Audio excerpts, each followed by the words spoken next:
Hello everybody, I'm Don Hammock. Welcome to another exciting season of Bulldog Blitz. The 2016 season kicked off Thursday night in Fulton, Mississippi, where the Mississippi Gulf Coast Bulldogs went down to defeat 23-12 to the Indians.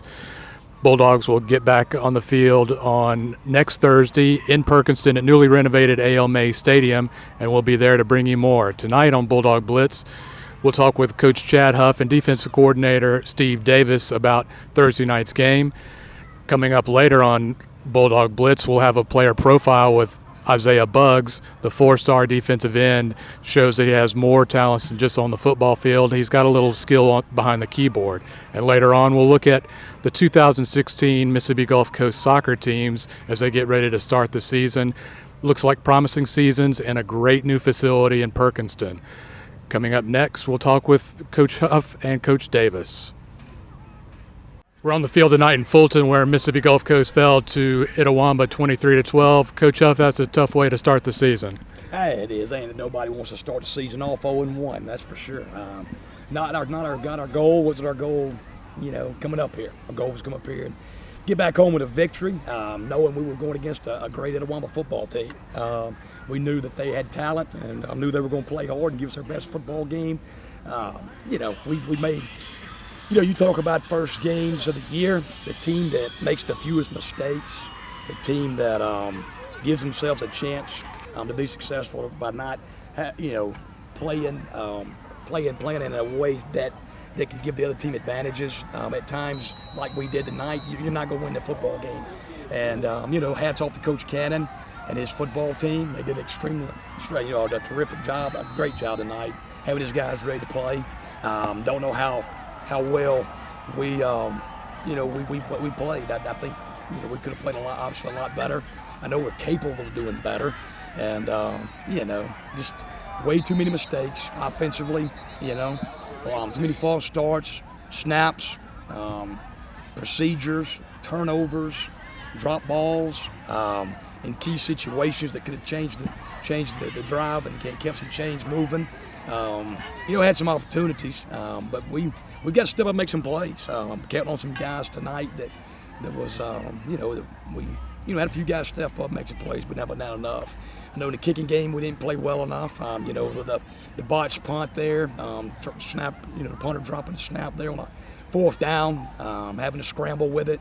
Not able to change the field positions, but and then there was some bright spots out of King. He did a heck of a job there, pinning them on the one, got a safety. I look back at the end of the second half. Offense took it 98 yards for a touchdown. The finish with some momentum going at halftime. Defensively played with their backs against the wall early. Offense put them in some bad situations. Just too many big plays we gave up. We didn't have enough explosives. At the end of the day, we just did not play well enough to beat a really good football team in Itawamba. First game of the year, a lot of times you don't know what's going to happen, what you're going to face. Did they catch you by surprise a little bit coming out with that no huddle and hurry up? No, not at all. Not at all. They didn't do anything that we didn't prepare them for. And we talk about it all the time. You're going to play like you practice. And I'm challenging the guys in the locker room. We got to come back, in life, in football, you can put a spin on this and realize that we can become a better football team because of this. And that's what we're going to do. We're going to fight back, and we're going to scrap and claw, and we're going to learn from it. And we're going to make dang sure that we come back and show up and have a different product show up on Thursday, a better football team that showed up to play last night. And that's what all you can ask them to do is continue to make improvements. But nothing really defensively or offensively did they do that we didn't know or prepare for. Kalen Whitlow, I thought, was pretty scrappy back there. His first game as quarterback, he gave you guys a little bit of spark. Yeah, he did. I thought he did some really good things. He was positive throughout the whole game, made some plays, and, you can win with a guy like Kalen. And we just got to continue to build around him, and we also got to clean up some things he did tonight that he could do better at. So, there's some things I could do better at. I learned as a coach tonight. I mean, I'm gonna look back and be critical of myself, be critical of every little thing that took place tonight. And at the end of the day, great football teams will respond and get better from situations like this. And that's what we got to do. We got to get back to work and get back and go to class, get ready to go to work. Come this weekend. Next week, it's not going to get any easier. The number one team in the country coming into this week is coming down to Perk. That's a good yardstick to kind of know where you stand again. Yeah, we'll hit that thing head on just like we do any other football game. We're going to go to work, get better, and do everything we can do in our control and what we can control. And that's all we can ask for. And try to improve from 2020 here next week. And be ready to go back through another. It's going to be another 4 quarters. It's going to be another good football team, and we gotta rise up to the challenge. Was there anything in the long road trip, second year in a row, you start the year on a long road trip that affected y'all? No excuse, nothing. Thought the kids had themselves really well. Were mature, came up, and had a good focused last couple of days, and I thought the kids, we prepared them and they were ready for it. I just think Itawamba's got a good football team. They played a little harder than we did tonight, made some plays that we didn't make, and again it goes back to too many mistakes. And you do that on the road against a good football team, you're not going to be successful, and we just got to clean it up. Thank you, Chad. Good luck this week with preparations for East Mississippi. Well, appreciate it. Thank you. Joined now by defensive coordinator Steve Davis. Steve, a little bit of a rough start tonight. Did you see what was going on there in the first quarter that kind of put us in a hole? Yeah, we played a really good football team that was well coached, and they played really hard. I want to commend them. They did a great job tonight, and they played better than we did, and they won. We made way too many mistakes, freshmen, and then we made sophomores made mistakes. And at times when we had a chance to get off the field, we wouldn't make the play. There were some plays, the ball bounced right to them, fumbles and whatever, but we got to play better. Did you see any bright spots out there? Yeah, there was a lot of guys playing good. I'm looking forward to watching the film and seeing, and I'm a guy that tells it like it is. And there were some good things tonight, but in playing a really good football team like we just did, every mistake can cost you, and they did tonight. We got some misalignments by our freshmen. A sophomore missed a play. I mean, there's just a lot of guys, but again, we had our chances too, and our effort, and Carson Jordan and the whole defensive front did a heck of a job. Now they made some mistakes, but I commend them. I thought the defensive line is going to be a strength of this football team, but I thought they did a good job kind of neutralizing that, especially in the first quarter with a lot of quick option stuff. They did. We went to a different package when they were doing what they were doing, and we played 80 plays tonight. That's a lot of plays in one of these games, and we got some guys that got tired. With all the cool weather we had, we only had really one hot day, and I'm not making excuses, but we had some guys get tired tonight. But those long drives made us get tired. Coach, I appreciate you taking the time out to talk with us. Good luck this week getting ready for East Mississippi. Thank you. All we can do is get better. I have a baby, and I knew that I had to do something to be a good role model to her. I want to be a nurse. I want to help patients as much as I can and be in the hospital setting.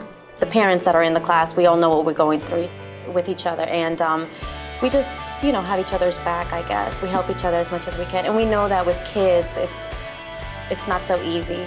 We understand each other. We truly are a family.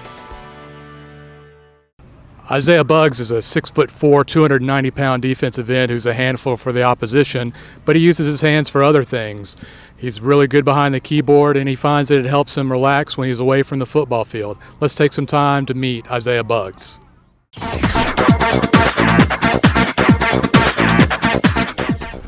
I actually started when I was little. I never had any type of piano lessons. I grew up in the church, and I always wanted to play, so one day I just got on and started playing. It didn't sound as good when I first got on and started playing, But as I got older, it started to sound a little bit better.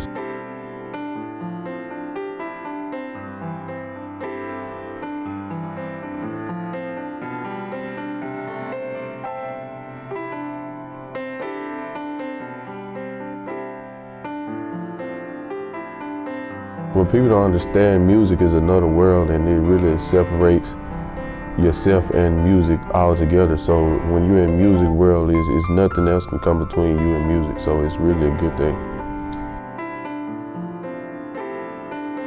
I try to play every day, but I can't play every day because I'm always at football or practice or class. But when I have free time, I definitely get on and play.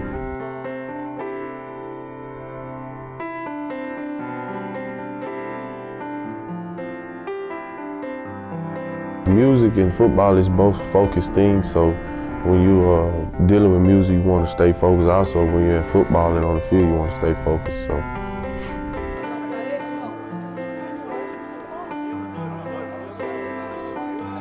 When I came out of high school, I only had one offer, and I felt like, you know, that I could be better than one offer. And Gulf Coast came in, and they stuck with me from the first game all the way to the last game. You know, they called me every day, they stuck with me, and I felt like this was home. I only visited one school, and when I first stepped on Gulf Coast campus, it was home. Coach Broussard, it's my position coach. He's a real nice guy. You know, he's very energetic, and he want to win. So does every other coach. So he's a great coach, you know what I'm saying? I just listen to him, and he tell me right from wrong on the field. I listen to him. He done played the game. He done won a couple championships, so I can listen to him and bear down to what he say. Coach Huff, he's a strong head coach. I mean, he wants everything to be done in a snap, and listening to him and following his footsteps, I know we'll win a championship under him.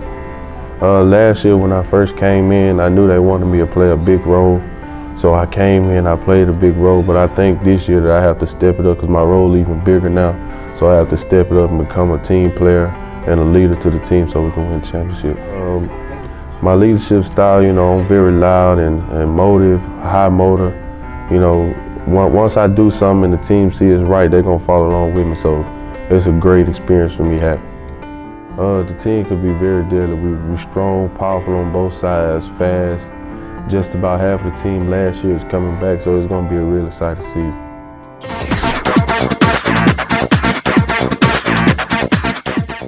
I do feel like I found a place here. When I first came down here, I was a little nervous being 900 plus miles away from home and not having my parents to be around or any of my friends that I had known all my life. And so when I came down here and Miss Tommy, she helped me meet some new people and having the learning lab over there where we all just hung out in between classes, that was a great opportunity for me. I made some pretty good bonds while I've been down here, so I will miss that the most. Mississippi Gulf Coast soccer seasons have already kicked off. We're going to talk with Coach Jackie Rose from the Lady Bulldogs and Coach Chris Handy from the Bulldogs about their teams. They also cut the ribbon on a great new facility at Perkinston, the MGCCC soccer complex, which has a lot of great benefits for the student athletes that play soccer at Gulf Coast, finest facility of its kind in the state. Let's talk with Coach Rhodes and Coach Handy. This building means a lot to us because it's the first time the kids are able to have something really to call home. When they refer to the soccer program, they're able to get dressed in here now. They have lockers. Before they were getting dressed in the girls' dorm and having to walk over. So it just kind of makes everything a lot easier for the program. We're all in one place and we're able to get everything done here. I mean, I think it starts at the beginning. You know, it's a year-long process to develop these teams. I don't think people realize, you know, how much work goes into it, you know. So it starts, you know, with recruiting, which we've already started working on next year. And that's the biggest aspect of it. It's just to get the players that we need and to be able to take care of them like we want to. You know, we want our guys to feel special, like they're part of, you know, any program that, you know, we're competing with. Recruiting-wise, whether that be another 2-year, whether that be a 4-year, whether that be Division I, Division II, we want them to feel like they're coming to a special place, and this building allows us to do that with their own space, a place for them to dress, a place for them to keep their stuff, a place for them to call home. So I think it's already helped recruiting, and I think it's only going to be an asset going forward. I'm expecting big things from this team this year. We've got a really young group here this year. I've only got 7 returning sophomores, and 4 of those are starters this year, so we've got a lot of young kids on the pitch this year. But we're looking to win a lot of games.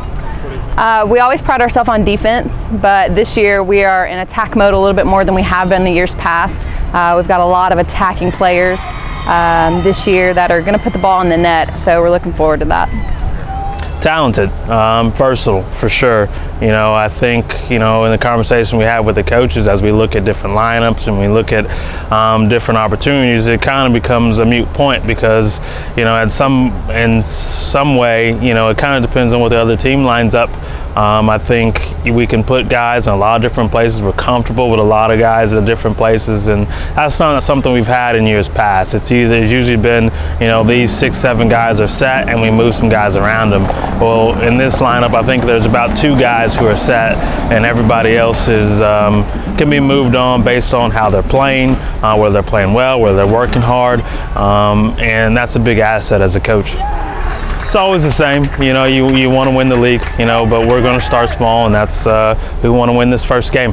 It's a busy weekend for us, you know, with this game and an out-of-state, with the Itawamba game, with an out-of-state game in San Jack. You know, both those games are important to us. We want to knock those out first, and then going forward, obviously you want to be able to win the South, be able to host the state tournament, and then from there, you know, can we progress through there and win the state tournament, and hopefully take a shot at Texas, and can we get to nationals. But again, that starts with one practice at a time, that starts with one game at a time, and you know, we're just trying to focus on each individual performance and, you know, take each performance as a win or a loss, and hopefully it builds up to a bunch of wins at the end. Thank you for joining us on week 1 of Bulldog Blitz. We'll be back next week after the East Mississippi game. We'll leave you now with some more highlights from the game Thursday night at Itawamba. We look forward to seeing you again down the road in Perkinston.